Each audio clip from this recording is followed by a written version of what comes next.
Hello, my name's Judy and welcome to a new video. So today I have a very exciting video, which is my birthday book haul. So I was very lucky to receive some books for my birthday, and I did also buy myself some books for my birthday, and I feel very grateful to have these books to add to my collection, and I'm so excited to read these. I just have such a good feeling about so many of these books. So I also just want to take a moment to thank you if you did wish me a happy birthday.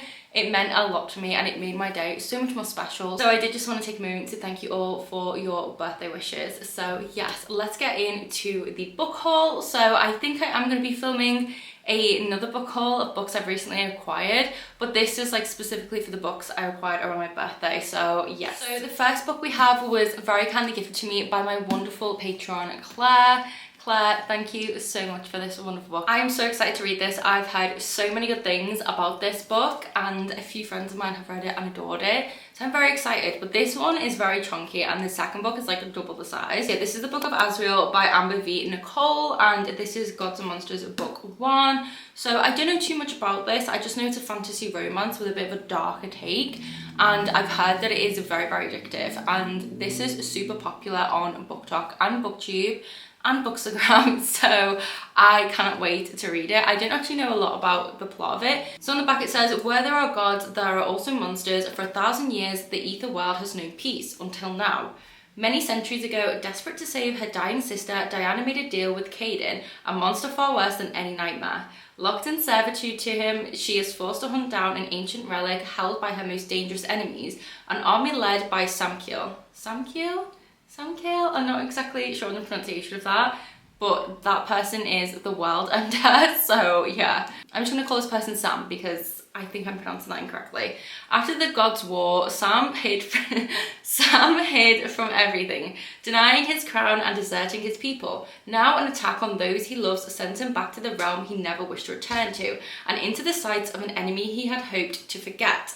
With every world at stake, Diana and Sam are forced to set aside their animosity and work together before all is lost. So yeah, this sounds so good. Enemies to lovers, yes please. I am so excited to read this. Like I said, I've heard so many good things about this, and I have very high expectations. I really do hope that I love this one. So thank you so much, Claire, for gifting me this book. So next we have this one, which is I Hope This Doesn't Find You by Anne Liang. I am really excited for this one because this is by the same author who wrote This Time It's Real, which I recently read and absolutely adored. I gave it 4.5 stars. I am honestly just so in love with this author's writing and I want to read everything they've ever written. So that is what I plan to do. I do plan to pick this one up soon. As you can tell by the bookmark that's sticking out, I'm preparing to read this one. So yeah, this is a Rivals to Lovers story. It's a young adult contemporary romance. It's set at a high school, and we follow these two characters who are always at odds with one another, and they are academic rivals, which I think I just said. And this has been pitched as To All the Boys I Loved Before, but if Laura Jean's letters were actually hate emails and got sent by accident. Basically, this girl writes all these hate emails to her rival who she cannot stand and accidentally sends them, but like little does she know he's actually like obsessed with her. So yeah, on the back it says, an enemies to lovers romance you can't help falling head over heels for. And I'm just so excited. I love Anne Liang's writing. In the previous novel of hers that I read, it was just so gorgeous but easy and just fun, and I just really loved it. So I have very high expectations for this one. I don't know if I will love this more than the other book I've read by her. I'm very interested to see which I prefer, but yeah, I love a good Rivals to Lovers, and I'm very much loving the young adult genre at the moment, so I cannot wait to read this one. So not only do I have this one, but I do also have Anne Liang's debut novel, which is this one, If You Could See the Sun. This one I remember seeing all over BookTube when it first came out, and I don't really know anything about this one. I picked this one up because obviously, like I said, I want to read this author's backlist, and these were the two that were available. So on the back it says, no secret is safe. Alice Sun has always felt invisible at her elite Beijing international boarding school, where she's the only scholarship student in a sea of uber wealthy classmates. But she has a plan. Be top of the class, attend a prestigious university, secure a killer job, and finally lift her family out of poverty. Then her parents drop a bomb. They can no longer afford her tuition, even with the scholarship. But that's the least of Alice's problems, because she has started uncontrollably turning invisible, as in completely physically invisible. Alice realizes her strange new power comes with unparalleled access to the secrets of China's most rich and influential teens. Soon, Alice has a new plan. offer her invisibility services to find out what her classmates want to know for a price. But between balancing schoolwork, a growing relationship with academic rival turned business partner Henry, and stealing secrets, things start to fall through the cracks. As the tasks escalate from petty scandals to actual crimes, Alice must decide if helping her family is worth losing her conscience or even her life. This sounds so intriguing and so unique. A romance, and it sounds kind of contemporary with a bit of like fantasy sci-fi in there. Maybe not science fiction, but I don't know where invisibility kind of falls under. But either way, this sounds really, really fun. I cannot wait to read this. It's academic rivals lovers like this one as well. And yeah, I just love this author's writing, so I'm so excited to read both of these. I hope I love both of them. And I'm just very, very happy that I have these. Also very happy about the floppiness of this one. Oh, I just love a fluffy paperback. So next we have Hate Mail by Donna Marchetti, and this one, look how cute the cover is. I'm obsessed with it. It's adorable. So again, I don't know too much about this one. All I know is it's like enemies to lovers, it's slow burn, and they're pen pals. That's kind of all I know. I know this is super popular at the moment, and I'm very much getting back into romance, so I feel like this is just the perfect time for me to have gotten this. On the back it says, Naomi and Luca have been pen pals since 5th grade, while more like bitter rivals, caught in an epic battle of insults and verbal jousting. There seems to be a theme of like rivals to lovers in these books, which isn't on purpose, but I will take it. I like the vibe. So yeah, it says they are bitter rivals caught in an epic battle of insults and verbal jousting. But what starts as a hilarious chain of hate-filled letters slowly develops into a friendship spanning coasts and years. That is until one day, 12 years later, when the letters suddenly stop. It's been 2 years since Naomi last heard from Luca. 2 years since the letter that changed everything. But when a new envelope turns up out of the blue at her desk at the local news station, Naomi is determined not to let Luca have the final word.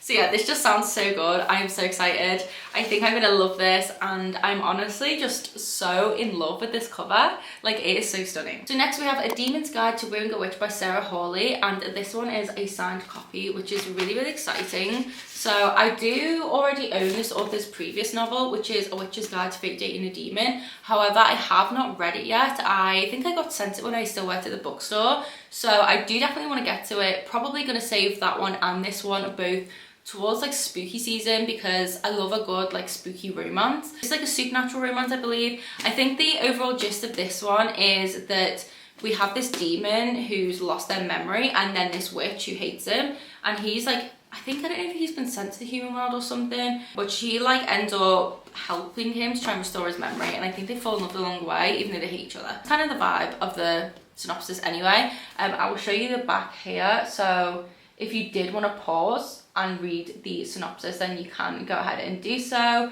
But yeah, this is a witchy demon rom-com, and I love books like that, and I just love a good rom-com, especially when it has a twist of like a witchy vibe, and they hate each other and then they're gonna fall in love. So it just sounds perfect. I cannot wait to read this, and I love this cover as well. It is so gorgeous. Like, look at that foiling here, how pretty is that, and the fact that it's signed. I just love a signed book. So next we have A Quart of Shadows by C.N. Crawford, which is the Shadow Fae book 1. This was gifted to me by my wonderful patron Jade. Thank you so much, Jade. I am so grateful for this book, and I cannot wait to read it. This is a fantasy romance, and as you can tell by the series title, it does have fae in it. I've read, I think, 2 books by C.N. Crawford, and I loved both of them. They're just really fun, fast-paced fantasy romance books, and I definitely want to read more from this author. So I'm so happy that I have this one, and I love that it's quite short. Like, I love a good short fantasy romance. So on the back it says, Rags to Riches is supposed to be a nice fantasy. Going from a cheap London hovel to an elite Fae institute should be amazing, especially when it involves a medieval castle. It's just not so great when the aristocratic jerks in the tower want to crush you. It starts when a lethally gorgeous Fae, Rudin, I'm not sure how you pronounce that name. I'm not doing well with pronouncing things today.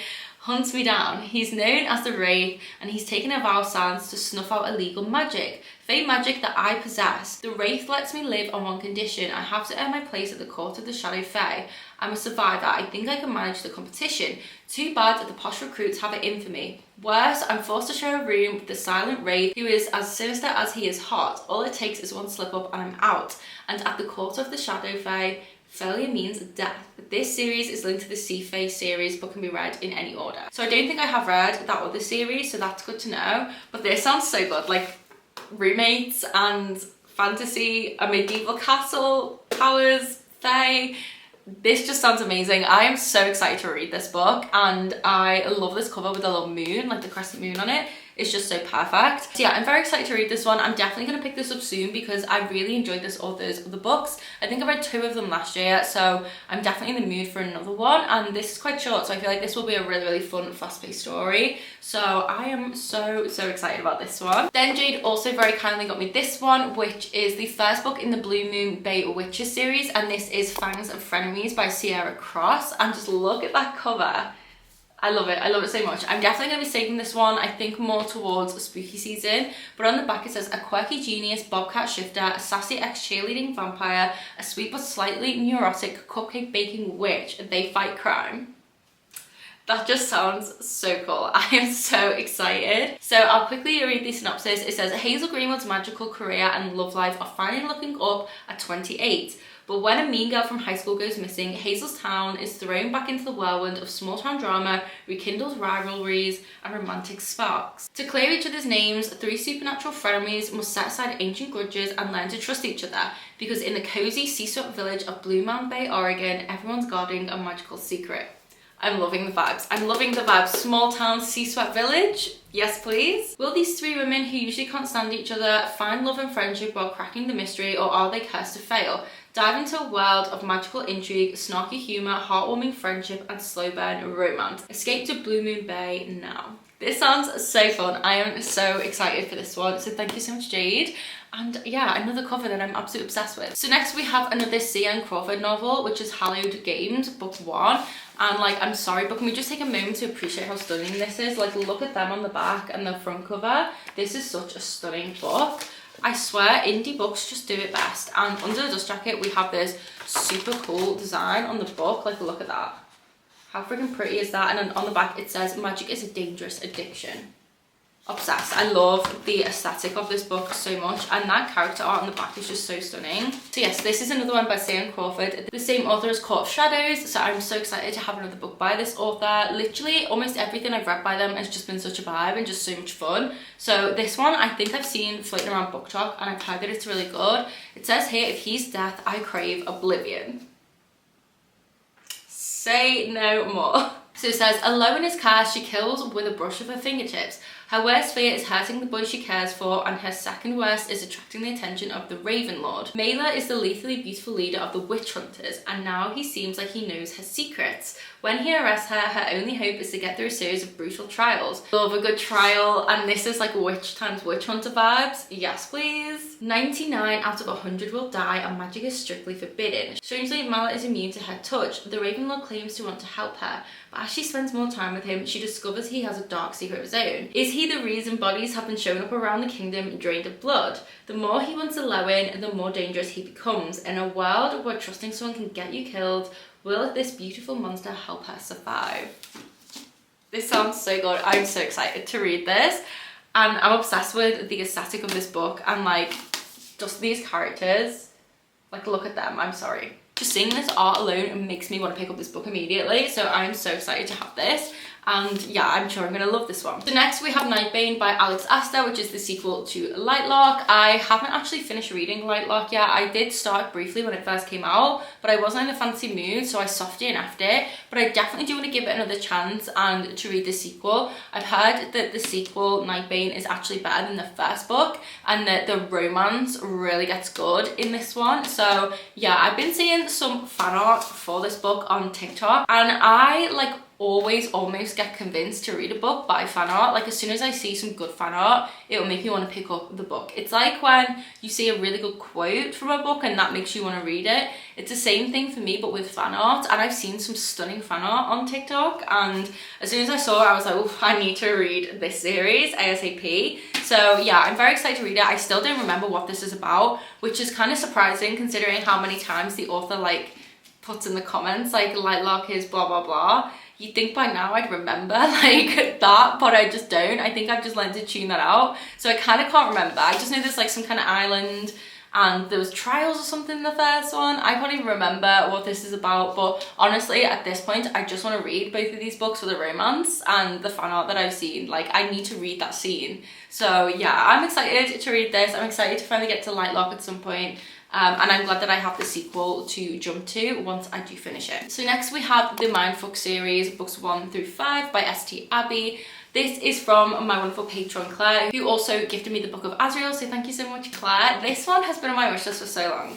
I've actually read this series. It's one of my favourite series ever. I've never read anything like it before, and I read all of these so quickly. Like, I flew through them on my Kindle, and this is just such a good series, and it's so hard to explain it. And when you tell people what it's about, you're like, ugh, like, But trust me, when you read it, you're like, yes, I get it. So yeah, trust me, you need to read this. It is just such a good series. There are a lot of trigger warnings, so please check the trigger warnings. But please do check the trigger warnings before you read this series, because there are a lot.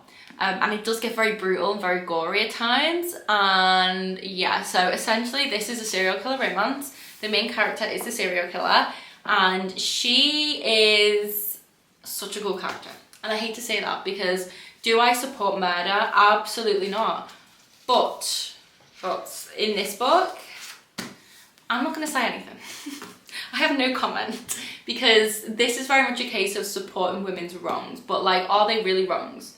Like, if you read this book, you know. Basically, the whole plot of this is the main character getting her revenge. She experienced something extremely horrific and traumatic to herself and her brother many years ago. Everyone thinks she's dead. Joke's on them, she isn't. And she is slowly hunting down the people who wronged her and killing them one by one in the most brutal ways. And she is getting her revenge. And honestly, the revenge aspect of this is just so satisfying, thrilling, has you on the edge of your seat. Like, is she gonna get caught? What's she gonna do next? How is she gonna get out of this like little situation she's in? And things just get more and more complicated, because she ends up in a romance with an FBI agent.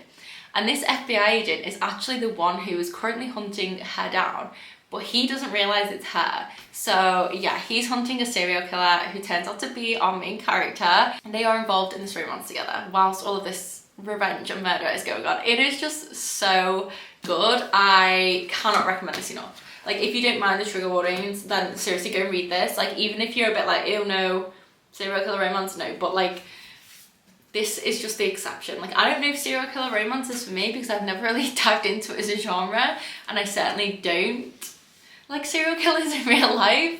But this book, just something about it is just so amazing. It's almost like a thriller, and I love how the author's name is Stabby. Like, how cool is that? So I love that. But yeah, I'm so happy that I finally own a physical edition of this book, because I've wanted it for so long, because it is one of my favorite series. And obviously when you love like a book, you want like a physical copy, at least I do. So I'm so grateful to Claire for getting me this, and I do plan to reread this very soon, because it is just so good. It is amazing. And yeah, now I have this stunning physical edition to read, and I'm just so happy. I want to reread it immediately. So the last actual book before I get into graphic novels and manga, because I do have a stack of those, is this one here, which is A Feather So Black by Lyra Celine. And this one is a adult romantasy, I believe. And this one just sounds so good. It has moonlit forests. Like, that alone makes me want to read this, honestly. But yeah, I cannot wait to read this. I'm planning to pick this up very, very soon. So A Feather So Black is a sizzling fantasy romance set in a world of perilous magic and moonlit forests, spinning a seductive tale of a changeling princess, her cursed sister, and the dangerous Fae Lord she must defeat to save her family.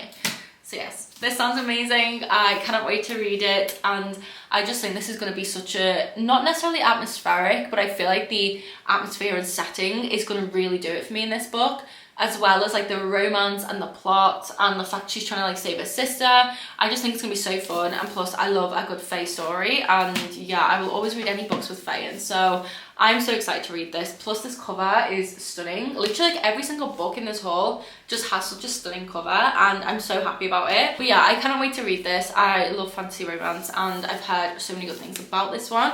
So yeah, that is the last like actual book in this haul. And now we have this stack of like graphic novels slash manga, but they're all pretty much manga, to be honest. So the first two we have is volumes 2 and 3 of Kami-sama Kiss, which look like this. This is quite an OG shoujo manga. I have volume 1, but a lot of these weren't back in print, so it looks like they're coming back in print again, which is a good sign. And I decided to buy myself volumes 2 and 3 while I could get them. I don't know a lot about this series. I just know it's like fantasy romance, and I've heard that if you love Year of the Dawn, then you will likely love this one. So that's why I decided to pick these volumes up. I'm so excited to read them. I am going to wait until I've got a few more volumes, I think, before I read this series. But yeah, I did get both of these, and the covers are stunning as well. Then next we have Chainsaw Man volumes 13 and 14. I am so happy that I have these. I binge read volumes 1 through 10 last year, all in like the space of a day. And I really enjoyed the manga. I will say that manga does have some really confusing panels,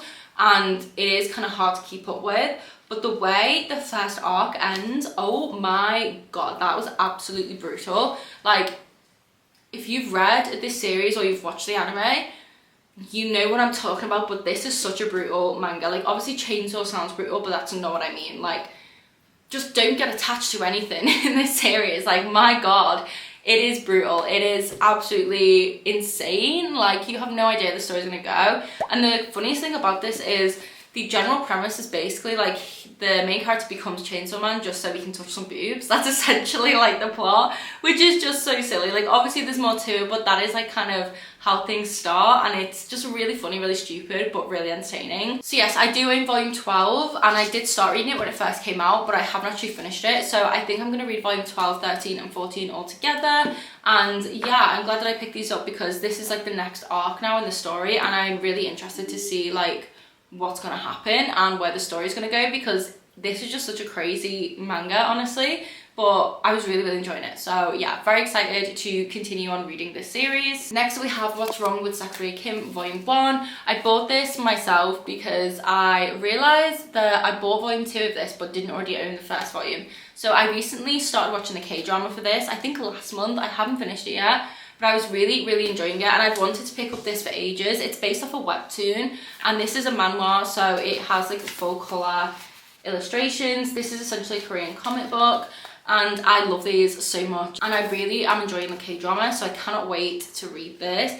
It's literally as it sounds. It's a romance between this kind of emotionally unavailable guy who doesn't let any woman touch him because he's got a lot of trauma, and then we have our main character who is his secretary, and she decides after like many years of being a secretary and being the only woman like he lets touch him, like do his tie and stuff, she's leaving. She just wants out. She's done what she needs to do with her job. She wants to go, and he's like realizing now like how much he doesn't want her to go, and then that kind of turns into like a romantic feeling. And yeah, it's basically like him trying to woo her, and it's just so good. I really enjoyed the K-drama from what I've seen so far, so I'm really interested to see how the actual like webtoon slash like manhwa differs to what I've seen with the K-drama.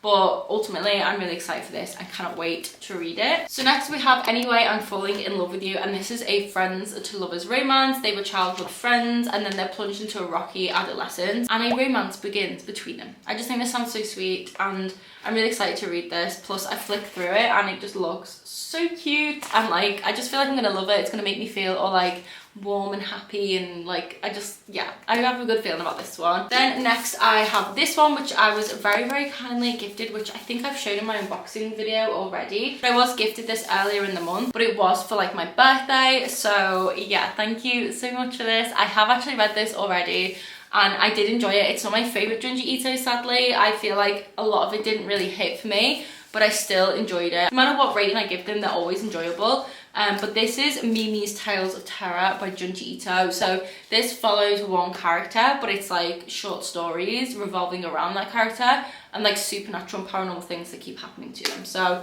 yeah, it's a lot of fun. It is horror manga, and I had a good time reading this one. And then lastly, we have these two, which I have bought for myself. I think I've also featured these in a video. I don't know if you guys will have seen the video I'm talking about yet, because I did an unboxing video, but I don't know if it's going to be up before or after this one. So if it isn't up yet, keep your eyes peeled for that one. But I bought myself these as an early birthday present because I recently read the first volume. So we have True Beauty volumes 2 and 3. If anyone knows where I can get volume 4 in the hardcover, please let me know.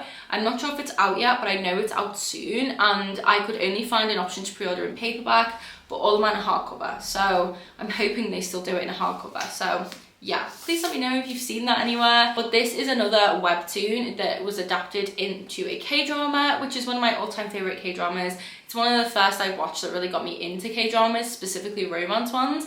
And honestly, if you're ever contemplating starting getting into K-dramas, I would highly recommend True Beauty. A few people have told me they started it because of me, and that has now got them into their K-drama like obsession, and they just loved it. So it is a very silly K-drama, but it's just so good. There's a love triangle, the cast, perfection. Everything about this is just amazing, and I read volume 1 like I said, and I really enjoyed it, and there were a lot of differences to the K-drama, so I'm really intrigued now to read the rest of the volumes and see how much it differs. But yeah, I have volumes 2 and 3, and I'm so happy that I do. I'm going to be reading these this month, and I'm just honestly so excited about it. So yeah, that concludes all of the books that I was very lucky enough to receive for my birthday. I cannot wait to read all of these books, and I am just so happy to add them to my book collection and to read them all. So if you have read any of these books, please do let me know your thoughts on them in the comments down below. Let me know what you rated them or what you thought of them, or if you have any book recommendations, feel free to leave them in the comments. And if you did make it this far, leave a pink heart emoji in the comments as well. I will have a link to all of my social media in the description box, along with the link to my Patreon, and that's where you can find extra content from me. So we do a monthly readathon, we do a monthly buddy read, we have a Discord channel, we do reading sprints, there's lots of other things on there, there's exclusive reading vlogs and videos and hauls and all of that good stuff. So if you were ever interested in any extra content from me, you can head to my Patreon. Well, thank you guys so much for watching this video. Thank you so much for wishing me a happy birthday. I really do appreciate it, and I had a lovely birthday, and it was just very, very special to receive such comments and messages. So yes, I'm very, very grateful. But thank you guys so much for watching. I hope you're safe and well. I hope you're reading lots of good books, and I'll see you in the next video. Bye.